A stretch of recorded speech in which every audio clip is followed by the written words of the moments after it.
Assalamualaikum warahmatullahi wabarakatuh. Saya Egi Wirangga akan sedikit menjelaskan apa yang telah saya pelajari pada hari ini tanggal 21 tentang partikel Ga pengecualian. Partikel Ga terjemahannya biasanya dari belakang, tetapi notnya di sini ternyata partikel Ga juga bisa diartikan dari belakang apabila Ga bertemu dengan kata sifat atau kata kerja di bawah ini. Yang pertama, Ga arimas atau imas. Di sini menunjukkan keberadaan, contohnya home ga arimas diartikan dari belakang ada buku. Kalau yang biasanya bukunya ada, tapi sekarang karena ini adalah pengecualian diartikan dari belakang. Home ga arimas ada buku, kita artikan dari belakang. Yang pertama, yang ke satu, yang kedua ada buku. Yang kedua, ga wakarimas. Sebagai contohnya, nihongo ga wakarimas, mengerti bahasa Jepang. Terus yang ketiga ada ga derimas atau kanoke. Notnya di sini karena kanoke adalah sama dengan derimas, ada bentuk kebisaan. Contohnya di sini nihongo ga derimas, bisa bahasa Jepang, atau kanji ga kakemas, bisa menulis kanji. Di sini diartikannya dari belakang semua karena ini adalah ga pengecualian. Contoh berikutnya, ga irimas atau hitsyo memerlukan. Di sini notnya di sini irimas biasanya digunakan untuk kata benda kemanfaatan atau syarat. Maksudnya seperti ini. Ryoko ni kurumaga irimas, butuh mobil pada tamasya. Jadi kata bendanya di sini adalah kata benda sebagai syarat untuk melakukan kegiatan atau yang bisa dimanfaatkan. Jadi di sini irimas untuk kata benda yang bersifat kemanfaatan. Untuk yang berikutnya, yang kelima, ga kakarimas, sama artinya memerlukan, tetapi bedanya di sini. Memerlukan di sini untuk masa waktu atau jumlah. Sebagai contoh, sang jikang ga kakarimas, membutuhkan 3 jam, atau ichimang ga kakarimas, membutuhkan 10.000. Selanjutnya ga juga bisa untuk kata sifat. Contohnya di sini kata sifat pengecualian saja. Nomor 6, ga suki atau kirai, nihongo ga ski, suka. Maksudnya ringo ga ski, suka apel, atau ga jozu atau heta di sini. Tenis ga jozu, pandai tenis. Notnya di sini, kata kerja yang tadi adalah kata sifat. Semua yang tadi saya sebutkan adalah kata sifat, tidak ada aktivitas. Maksudnya kata kerja pasif, tidak ada aktivitas. Tetapi tidak semua kata kerja pasif itu termasuk yang diartikannya ga pengecualian yang dari belakang. Contohnya seperti ini. Denki ga sukimas, karena ini adalah padam, kata kerja pasif, tetapi tidak diartikan dari belakang melainkan dari depan. Listriknya menyala. Notnya di sini diartikan dari depan karena setelah ga bukan kata sifat atau kata kerja pengecualian. Jadi fokus setelah ga-nya bertemu dengan kata kerja apa atau kalimat apa. Bisa diartikan dari belakang jika kalimatnya seperti ini. Denki ga wakarimas, mengerti listrik. Not yang tadi diartikan dari depan atau nya karena bukan ga pengecualian. Untuk yang ini, ga-nya adalah ga pengecualian, ini diartikan dari belakang. Mengerti listrik. Sedikit pengulangan untuk kata sifat.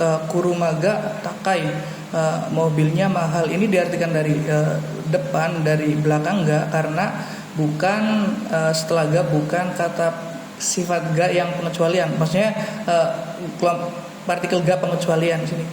Karena takai tidak termasuk, jadi kurumaga takai, mobilnya mahal. Tetapi jika kalimatnya kurumaga ski, maka diartikan dari belakang, suka mobil. Selanjutnya ga yang terakhir adalah hoshi, nani nani tai atau nai. Jadi ini termasuknya kata sifati yang tai dan nai. Terus hoshi juga sama. Berikut kata kerja pengecualian bisa digunakan pada konteks tersebut. Contohnya kuruma o atau ga, mas, kaimas, kaitai, kawanai. O bisa juga digunakan untuk kaitai atau kawanai, begitupun juga ga bisa digunakan kaitai dan juga kawanai. Karena apa? Karena di sini kaimasnya masih termasuk kata kerja dan kaitai dan kawanai ini termasuk kata sifat.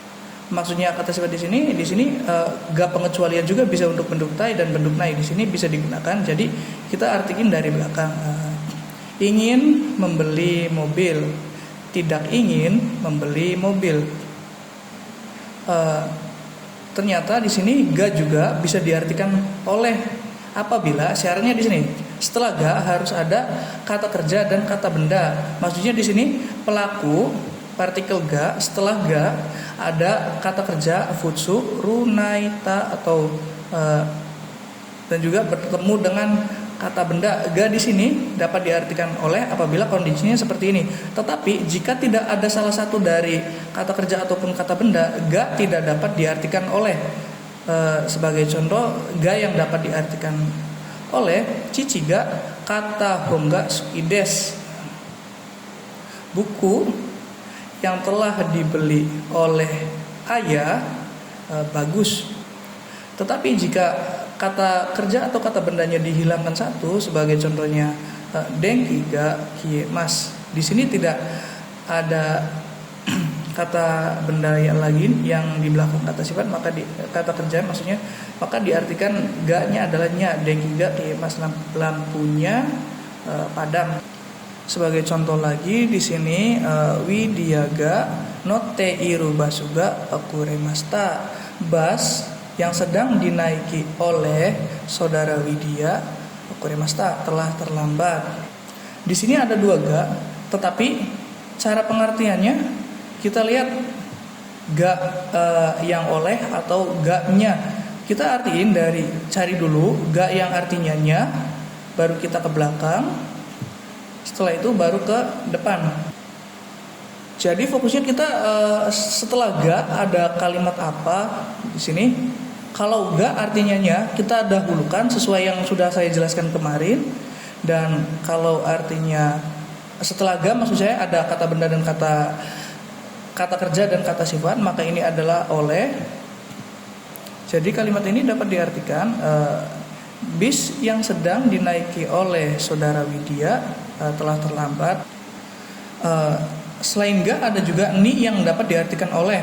Pada kalimat ini notnya di sini ketika ni bertemu dengan ukemi atau shieki yang di sini di titik-titik. Contoh dari ukemi tabemas menjadi taberaremas, dimakan. Contohnya watashi wa inu ni asi o kamaremashita. Saya telah digigit kakinya maksudnya oleh anjing. Di sini selain ukemi ada juga di yang moraimas. Contohnya di sini imoto wa hahani o kane o kashite moraimas. Adik perempuan dipinjamkan uang oleh ibu. Jadi di sini ni-nya berarti oleh. Sama jangan ini. Ni di sini artinya oleh. Oke, itu saja yang dapat saya jelaskan. Kurang lebihnya saya mohon maaf. Terima kasih untuk semuanya. Dan ternyata minasang, cara mengetahui kata kerja pasif atau aktif, kita tinggal melihat saja jika berakhiran vokal e, kata kerja tersebut aktif. Tetapi jika lawannya adalah vokal i, sebagai contohnya seperti ini. Kotoba menyalakan sukemas, nyalanya sukimas. Jadi yang akan menjadi kata kerja aktif adalah yang menyalakan, karena e jika berlawanan dengan i maka e yang menang. Jadi sukemas dia yang akan menjadi aktif. Contohnya lagi akemas di sini artinya membuka dan lawannya akimas di sini buka, makanya yang akan menjadi kata kerja aktif adalah akemas karena dia bervokal e. Notnya di sini, notanya jika vokal e berlawanan dengan si, bunyi si, maka vokal e tersebut kalah dan akan menjadi pasif. Contohnya yogoshimas mengotori, yogore mas menjadi kotor. Di sini yang akan menjadi kata kerja aktif adalah yogoshimas karena jika vokal e bertemu dengan vokal si, makanya yang akan menjadi aktif adalah si. Contoh lagi kawashimas merusak, kawaremas rusak. Jadi yang akan menjadi aktif adalah kawashimas. Tipnya hafalkan saja semuanya teman-teman. Terima kasih.